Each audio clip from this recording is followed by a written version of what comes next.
Welcome to Uniquely Brilliant, a podcast for creative, quirky, and extraordinary thinkers of all ages and the people who love them. We encourage, inspire, and provide strategies to motivate you to embrace your unique brilliance and realize your potential for success. Hi, I'm Diana Bader, also known as Coach Di. I encourage teens and young adults to become who they are and develop personal success through self-awareness and positivity. You can find me at freshcanvascoaching.com, follow and like the Fresh Canvas Facebook page, or follow me on Twitter and Instagram at Coach Di. Hello there, I'm Becky Berry. I am a performance coach who helps people level up their lives by smoothing out the relationship between their work lives and their personal lives. You can find my website at beckyberrycoach.com. I'm on Twitter at Becky Berry Coach, and you can find me on my Facebook page, Becky Berry Coach. Together we are here sharing our thoughts, insights, and experiences from our own uniquely brilliant perspective. Alrighty, today is episode 84, and we're talking about take a vacation. I love it. I just did. I just took 5 days off, and it was lovely. I didn't go anywhere exciting. I stayed home. It wasn't even like a staycation where I went to like tourist things. No. I stayed home in my chair and I read. I watched streamed TV series on Netflix. I know a lot about baking and Sherlock Holmes. And I just really, really needed it. Oh, well, it's the whole reset thing that happens right when you take a vacation. For me, though, it's hard because usually when I go on vacation, I'm not fully present on vacation until about 3 days in. Right. I think it can be hard to take a vacation for some people. It is for me, but I had to. I was losing it. It was not pretty, and I wasn't gonna stay in that place. I couldn't stay in that place. You know, I can frame it up. I wasn't going to stay in that place. Yeah. And I'm just saying, the universe lined it up so that an event happened. I got some money, that I had earned, but I got paid that money, and I went, oh, I can take 5 days off and not constantly stress about how I'm going to pay my bills at the beginning of the month. Mm-hmm. And boom, I did it. And that was like crazy. It didn't take like a hammer. It didn't take like all that. Mm-hmm. I remember I saw it like in the afternoon. I sat down, and about 30 minutes later I went, I'm not working for the next 5 days. Yeah. Well, and also this was, we record ahead of time. So this was Memorial Day weekend, because today's the day after Memorial Day, the day that we're recording. And so the Monday, was kind of a given, and I just went, no, done. I think that's great. And, a lot of people talk about, the old, I'm trying to think of the right word for them, but those guys, the at the turn of the century that were making money hand over fist, and the inventors like Thomas Edison and all those people that were in that oil space, barons and all those people. Every single one of them used to take even just a daily break and to clear their head, to get in that space. And all of them, there's quotes from all of them about how necessary that was as part of what their daily routine looked like. Well, yeah, they were resetting during the day. Mm-hmm. So, if you can do that during the day, then that helps with the little bits, but those breaks, and we're the one country that doesn't really respect that. Well, yeah, which is funny because our country was built by these guys that did. Yeah. But now we don't. But now we don't. But there's all sorts of research and everything But else. also they all built companies that didn't respect it either. Just saying. Yeah. They may have taken those breaks, but their employees did not. Mm-hmm. Which makes no sense. Because if you've got this concept that actually works, and it's been proven that it works, there's all sorts of scientific back things that taking time away from one thing helps you focus better on it. Yeah. Then, I just, that's one of those things I've never quite wrapped my head around. I know people who have worked at companies for years that have accrued months of vacation that they never took. Teachers are the worst. I'm like, are you serious? Why do you have 100 vacation days? Well, it's harder to write lesson plans for a substitute than to take a day off. I'm like, how's that working for you? How you feeling? Mm-hmm. You all like energized when you come into the class? No, but I'm tired when I write the lesson plans. I'm like, okay, but how are you the next day when you get back? They're like, oh. Mm-hmm. It's just like, take some of the vacation days to write some lesson plans for the other vacation days you're going to take. Right? Right. I mean, seriously, it's just, I think part of it comes from feeling like either we're totally replaceable mm-hmm. or the opposite, that we're irreplaceable. Yes. Okay? Both fallacies. Yeah. Yeah. You sure, you're replaceable. Everybody's pretty much replaceable. So what? Use that. If we are replaceable, use it. Find somebody to do your work. Nobody can do my work unless I pay them. So I'm in a little catch-22 there, which is why it was so monumental to take 5 days off. Because if I don't do my work, nobody does it.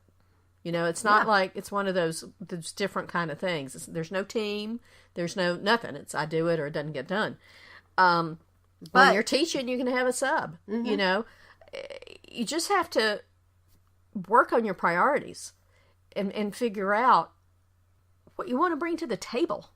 How much of you do you really want to bring to the table?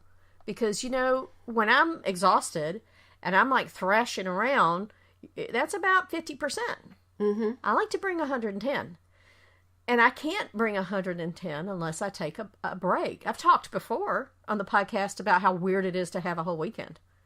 Oh, yeah. Because I'm always letting, like, the podcast and my blog post, drip into the weekend. But when I don't, it's really nice. Oh, I totally understand that.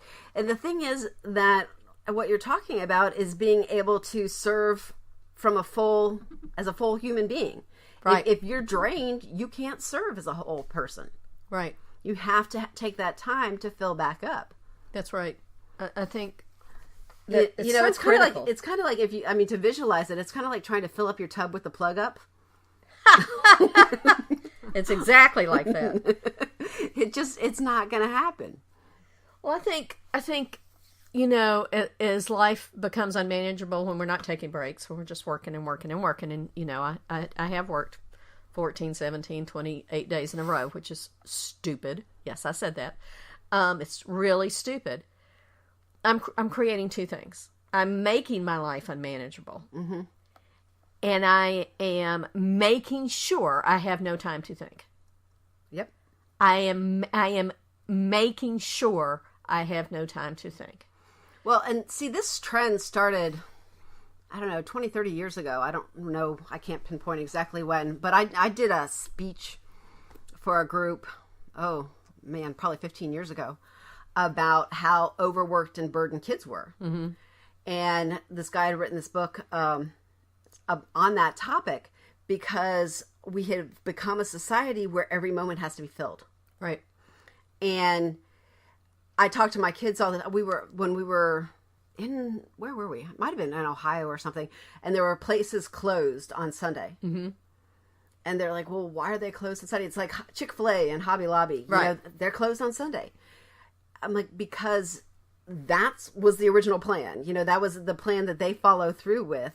And that's how people used to live in society was, they'd work 6 days and then they would take a break on Sunday to be with their family, to be with their community. There would be no soccer games. No. There would be no baseball, kids stuff. There would be no kids sports on Sundays. No. And who asked for it? The parents did. Mm-hmm. Oh, my kids are so overprogrammed. I'm like, yeah. Who programmed them? Well, look, and now those kids go to work, mm-hmm. and they're the millennials, and they're this generation that believes that work is their life. So they'll work all the time because they're used to being programmed all the time. They don't know, they don't understand how to take a break and how that really helps them. And it's not just them. I mean, it's just the model. Mm-hmm. Down here in the South, we finally got rid of. Well, some places still do have the blue laws about being closed on Sunday. But those only started going away in like 1985, 1990. Yeah. Till then, everything was closed on Sunday. Well, and I remember, my oldest son will be 20 this year. and I can't remember, it might have been just before he was born. I remember being in Florida, and, you know, the grocery stores were closed on holidays. There's so few things that are even closed on holidays anymore. Right. That, you know, you don't even get that break. Right. It's crazy. And I tell my kids about when I had to make sure my car was full, because the gas stations, unless they were along the interstate, were not going to be open anywhere on a Sunday. You know, you had to pre-plan, you had to think, and it was set up not to do. Right. Right. And now you have to carve that out yourself. That's true. You have to create that kind of space in your life, because it really is more productive. It is so much less productive to keep going and going and going and going. You are not the Energizer Bunny, and those batteries do eventually run out and have to be replaced. Yeah, but then when you take time off, you get to think, you get to ponder what's been going on, you get to feel. You know, as long as you're really busy, there's not a whole lot of feeling going on. Yep. And then you know, you're really opening up that, you know, Pandora's box, which, you know. But if you set it up where you're releasing the valve a little bit at a time, it's a whole lot easier than when you're forced into a situation. Well, yeah, when the pressure's so high that the whole valve blows out. Yeah, I agree with that. I have this great way of avoiding thinking on vacations, because, you know what? I think all the time. So it's really good not to think at all. So I read. You know, I read, play solitaire while I'm watching TV, you know, whatever, because I really have to totally reset. Because I'm working on all that stuff all day, every day, most nights. You know, I'm always working on work or, you know, whatever's going on in my life. So, like these 5 days, I just really did totally unplug, so I could come back today with a new point of view, just because I was feeding it trash. It wasn't anything I had to think about. You know, I can tell you all the books I read and what was going on in it, but they weren't like meaty. I wasn't looking to feed my brain. I was looking to relax my brain and not think about anything else. So I can't just sit. That doesn't work for me. I can't just sit and listen, although I sat outside and read and stuff. But it's you really have to pay attention when you're taking a vacation or a break to what works for you. Yeah. Because, you know, for some people it'd be great to go like to a museum and all that. But, you know, my thing is I'm doing that kind of thinking all the time. And I didn't need to add to it. Well, I think that's a very valid point, because for different people, different things add to that. Like for me, going to a museum, I would just soak it in. And, you know, being creative and artistic, I would look at I would probably melt into the pictures. And I remember in college, just after finals, it was actually after Christmas break, being up in D.C. for it was actually a school trip, and we had all this free time, and I got to go in to all the museums, and I remember standing in front of a Jackson Pollock and just staring at it for a really long time, and just sort of getting into the vastness of the size of the canvas and just the different ways that the colors were blending and moving and stuff, and just losing myself in that. And that was very easy for me to do. That's what books do for me. Well, and I love some do that for me too. I love art too. I just was like, no. And my best friend gave me membership to the High Museum here in Atlanta for my birthday, so now I can go, because I missed that part. But it's just, it's like you said, you know, it just depends. And you know what? We need different things at different times. Oh, absolutely. Do you know? I was just thinking about that. So if I had a full weekend this weekend, or I wanted to take a day off during next week or something, I might go to the museum. But I had my 5 days of like almost nothingness. Well, you know, almost nothingness. I saw some of my favorite people. You know, I did some stuff, but it wasn't. It was well, and you'd reached a point where you needed to be totally in. Right. The kind of vacation you needed to be in. Well, I needed to be letting the air out of that balloon. You know, I needed to really just like let it flip all over the place and then fall on the ground instead of let it out in little pieces. Because you don't want to fall on the ground somewhere in the middle of a museum. right, exactly. But that is, you know, that is how it felt. It was good, and I slept, and you know, I slept well. Like one night this weekend, apparently it rained early in the morning. Yes, I had no idea. I got up, Ken goes, yeah, it rained for like 2 hours. And I was like, seriously, I didn't even hear that, which is rare for me. So that was really, it was a good thing. It just said, yeah, good job. Well, and those are signs that you actually really need it. Sleep for me, when I can sleep very well and very deep, that's when I know I actually really needed it. Because, I tend to believe that fallacy every once in a while that, I have to be this kind of mom and this kind of worker and this kind of friend and this kind of this. And, I get my energy all divided up. And when I get home sometimes and I have a night where I'm ready to go to bed at 9:00 and just crash and get into that deep sleep, it's like, oh, next morning, oh man, I needed that. Right? Exactly. Yeah. And I have trouble sleeping like that unless I've been exercising, because it's got to shut everything down, get everything calmed down. So the other thing that I find that can happen when I take a vacation or a break, I'm going to say vacation, is I create room in my brain for different connections to happen. Even if they don't happen during those 5 days, because I'm really trying hard not to let them happen during those 5 days, just saying. They do. When I come back to something, when I do something, they do. Yeah, well, even just the little time off, it's really funny. The little time off that I took this weekend myself gave me this space, and I started creating a new speech. Oh, wow. I wasn't even thinking about creating a new speech, but this whole new speech came to me. I haven't written it down yet, but this whole new concept, and practically the speech from beginning to end started playing in my head. And wow. Yeah. Because I had just sort of shut things down and let that created that space. We've talked about that before on podcasts about, you have to make the room. Yes. And in order for new ideas and new thoughts and new movement to happen. Right.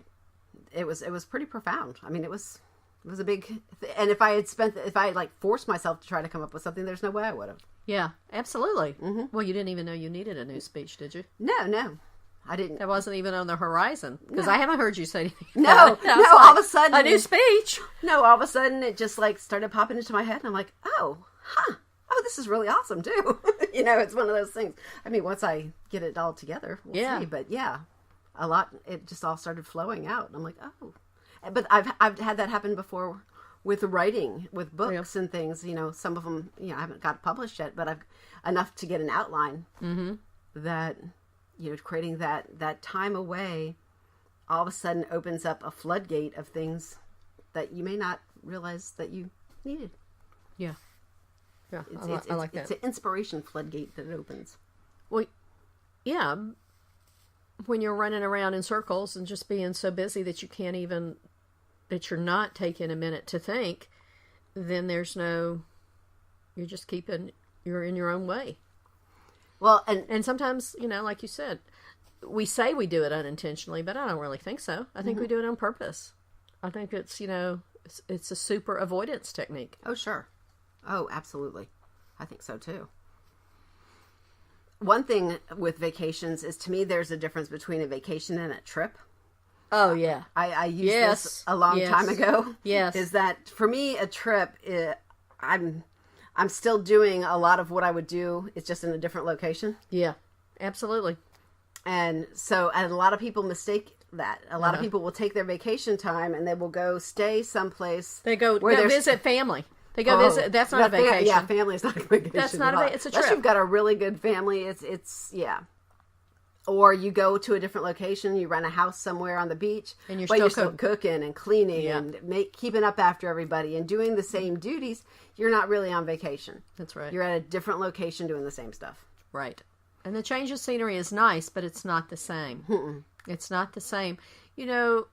Perhaps we could say that a vacation is where you let go of your core responsibilities. Yeah. Childcare, cleaning, cooking. I had a conversation with a friend probably about this time last year about vacations, and I was explaining my theory on the difference between a trip and a vacation. And she's looking at me, she's like, I don't think I've ever had a vacation in all of my life. I'm like, you need one then. Right. I mean, I don't know how you've survived this long without one. But she's never been on a trip where she didn't still have the same responsibilities as she's always had. They didn't fall away. I'm like, oh. I've had one. Until, this one where I stayed at home. I've had one. Oh, I've taken a few. Yeah. I've had something. I've had a lot that are halfway between the two. Like when you go on the cruises? Yeah. Well, when I travel with my family, we've been on some trips with my family where I don't have those responsibilities, but it's still family. So that's sort of a halfway in between. I still have to. You have to make decisions. Mm-hmm. Sort of, yeah. You have to negotiate. I was just thinking about your trip last year. Yeah. You have to navigate some stuff. Yeah, and I've learned some coping techniques with that too, where I steal away and find my own space so I can get a little bit more vacation into it. Well, one of the things we can do is have a conversation. If we're going on vacation with somebody else, is have a conversation about how is this going to work. If you're with your family, each person needs some time off. So who's going to step up to the plate? Let's make this teamwork, and I'll make sure you get a whole day off, and you make sure I get a whole day, or a morning or an afternoon. And formalize it. Don't assume it's going to happen. Make it happen. Plan for it. Sometimes I get sticky with family. Sometimes I just take it. A lot of the places that I've been, they have, like a spa. Mm-hmm. And so I will schedule spa time. Yeah. And then usually the spa also has other amenities that you can take, or nobody knows how long I'm at the spa. Mm-hmm. I just scheduled a massage or whatever, and then I can do what I want for a while until the next meal or whatever. Mm-hmm. I think that's a really good technique. So just schedule some alone time. Mm-hmm. But if you're traveling, you got little kids and stuff. I mean, that's a whole different thing. That's always going to be more of a trip than a vacation, but you can have vacation moments in there. You can program it in there. Yeah. One of the things I used to do with the kids, like Disney World is awesome for this. I mean, there's places to drop the kids off. You can get sitters to come in. The other thing is the whole travel process when you have younger kids or even older kids, because I'm doing that sometimes with my sons now, is I'll ship stuff. Yeah. So we only have a carry-on because they have made airline travel so complicated to a degree that taking everything with you is a royal pain. Mm-hmm. And so what I've done since the beginning of having kids is ship things. Yeah. And with my son going off to college in August, I've already got it in my head that, everybody's like, well, why aren't you driving up with your truck? I'm like, because first of all, that's going to take a whole day, whole days. Yeah. And I don't want that. So I'm going to be shipping some stuff up there. So we just have our carry-on. So it's just a little bit more of a relaxed trip. When you have to manage all this stuff. It's so much easier to do that now. Mm-hmm. Like we went to New York for Christmas one year, and I just ordered all the presents and picked them up there. I ordered them online and picked them up when I got up there. Oh, that's great. Like I was reading some trips for traveling with babies and stuff now is you don't take the diapers with you. You just take enough for getting there, and then you have them delivered to where you're going to go. Mm-hmm. And for so many people, you don't even have to pay shipping. So it's there. I first heard this when Ken went to college, and a lot of his friends were going to school in New York and Boston and stuff. And from Atlanta, that's a pain. Who wants to drive to? And they were going to school in like New York City, and I don't need to explain Boston. There's no no parking, so they just ordered the stuff online and had it delivered to the dorm. And when they got there, it was there. Well, one of the coolest things I'd ever heard of. My mom was on a cruise years ago, like one of the river cruises, and this couple they met on the cruise ship traveled a lot, and they would do like those month-long or more things. Nice. And thinking of packing for that just was ridiculous. And what they used to do is they would go to like Goodwill or something before they'd travel, and that's where they'd gather all their clothes and leave them behind, and leave them in different countries for different organizations. They'd had that mapped out where they were going to be and where they could donate them along the trip. And then by the time they were done, they had either they'd pick some up in other thrift stores. I mean, they just had this sort of series of this method. Things. Yeah, that's a great strategy. I love that. Mm-hmm. And and they had something different all the time, and they didn't have to worry about it. That's super. Mm-hmm. That's a great idea. Neat. And, that is. And they felt like they were giving back to wherever they visited. Yeah, I think that's really good. So it's just really important to take a break. It is very important. Look, even if you don't want to, even if you're afraid of what's going to happen, if you like clear your mind, you know, just do it. Just do it. And you can do what I did. You can keep stuffing it, but stuff it with nonsense, with light stuff. Go to the movies. Go do this. Go do that. But just the fact that you take a break from your work, your day-to-day routine, will just by that action shift things around. Well, and I was talking to a friend the other day about the concept of vacation and shifting that concept because, you know, sometimes when you live in a big city like we do, going to the beach as a place of a vacation or going to the mountains, there's a destination in mind that feels like a vacation for you. And then this particular friend has moved to a place that's more like what somebody from here would picture a vacation spot. So now they don't think of it as a vacation spot anymore. No. And I'm like, so think of the city as a vacation because it's a different place. It's a different thing, and switch change that mental image of what a vacation is for you. And that way, that lightening up, that clearing of the mind will happen in a different kind of space. Right. I like that. I mean, that's what I do because I don't go to vacation spots. So, yeah, I don't go to the mountains. I don't go to the beach. So that's a really good point. You know, because the vacation happens in your mind anyway. I mean, it happened in my recliner on my back porch, in my bed reading. You know, and it was a great vacation. Yeah, it was a great. A vacation is in the mind of the taker, of the beholder, of the person who grabs it. You know, of the person who grabs it. All right, I think we'll stop right there and figure out what our stamp of brilliance is, and enjoy the music for a second, and we'll be right back.